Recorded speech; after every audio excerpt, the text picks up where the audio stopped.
teman-teman, kami dari kelompok 3, saya Hapita Santana Putri dengan NIM 12320700004 dan rekan saya Siti Aisyah Yustira dengan NIM 12320700008. Di sini kita akan menjelaskan tentang sumber hukum Islam ketiga dan keempat, yaitu ijma dan qiyas.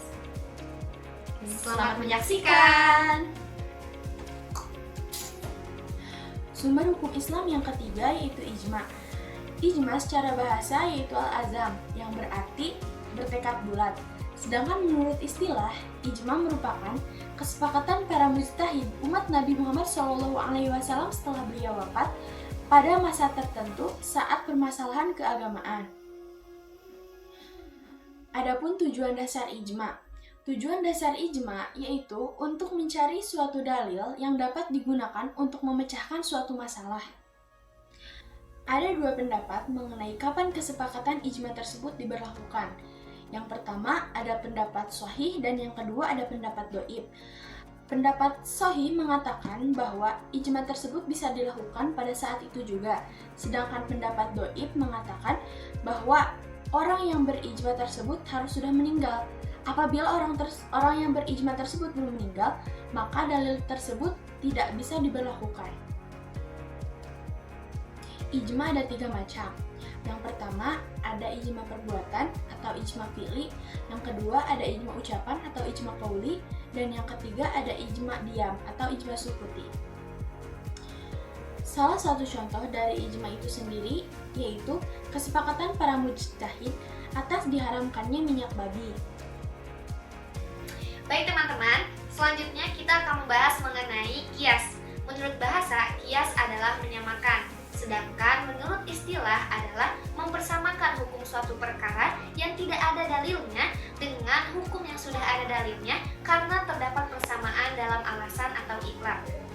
Adapun dalil Al-Quran mengenai kehujahan qiyas dan kedudukannya sebagai sumber hukum Islam dalam firman Allah Subhanahu wa taala, Quran surah An-Nisa ayat 59. Bismillahirrahmanirrahim. Ya ayyuhalladzina amanu athi'ullaha wa athi'ur rasul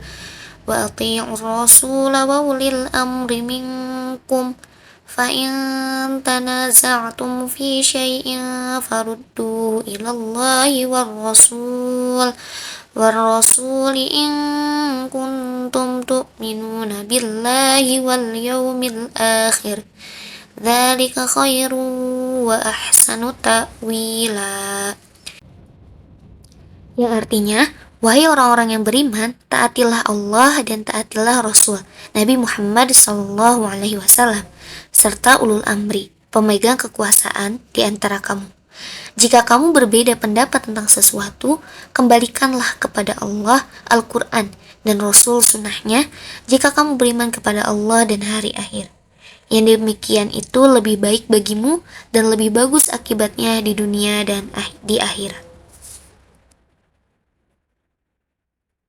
Rukun qiyas menurut kesepakatan ulama ushul fikih itu dibagi 4. Yang pertama, adanya pokok yang disebut dengan al-aslu. Yang kedua, adanya cabang yang disebut dengan al-fahmu. Yang ketiga, adanya ketetapan hukum yang disebut dengan al-hukmu. Dan yang terakhir, adanya kesamaan sifat atau yang disebut dengan al-illah. Lalu, ada pun syarat-syarat qiyas. Yang pertama adalah makis harus disamakan dengan makis alai, dan makis alai harus memiliki hukum yang tetap. Macam-macam qiyas itu dibagi 5. Yang pertama adalah qiyas aula, yang kedua ada qiyas musawi, yang ketiga ada qiyas dilalah, yang keempat qiyas sanah, dan yang kelima ada qiyas adna. Salah satu contoh dari qiyas adalah hukum memukul orang tua disamakan dengan mengatakan perkataan atau kepada kedua orang tua. Dalam firman Allah Subhanahu wa taala, Quran surah Al-Isra ayat 23, "Fala taqul lahuma uff." Maka sekali-kali janganlah engkau mengatakan kepada keduanya perkataan Mengapa kedua perbuatan tersebut termasuk dari qiyas? Karena sama-sama menyakiti kedua orang tua. Terima kasih telah menonton video kami. Semoga bermanfaat untuk kalian. Jangan lupa subscribe and share. Wassalamualaikum warahmatullahi wabarakatuh.